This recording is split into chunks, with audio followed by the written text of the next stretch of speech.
बातमी पुण्यामध्ये व्यसनमुक्तीची दिंडी मुख्य सोहळ्यामध्ये सहभागी झाली आहे। महाराष्ट्राची सांस्कृतिक राजधानी असलेल्या पुण्याचे वातावरण अवघं भक्तिमय झालंय। ज्ञानेश्वर महाराज आणि संत सूर्य तुकाराम महाराज यांच्या पालख्या रविवारी सायंकाळी पुण्यामध्ये पोहोचल्या आणि या पालखी भेटीचा सोहळा पाहण्यासाठी पुणेकरांनी देखील रस्त्याच्या दुतर्फा गर्दी केल्याचं चित्र पाहायला मिळालं। आणि यावेळी व्यसनमुक्तीची दिंडी काढण्यात आलेली आहे। पुणे मनपा कर्मचाऱ्यांनी त्यांचं स्वागत केलं।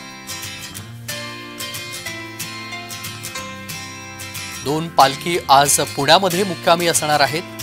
पुणेकरांनी देखील स्वागत केलेलं आहे। भक्तिमय वातावरणामध्ये पुणेकरांनी पालखीचं स्वागत केलेलं आहे। मात्र दुसरीकडे पुण्यामध्ये व्यसनमुक्तीची दिंडी मुख्य सोहळ्यामध्ये सहभागी झाली। महाराष्ट्राची सांस्कृतिक राजधानी असलेल्या पुण्याचं वातावरण हे भक्तिमय झालंय।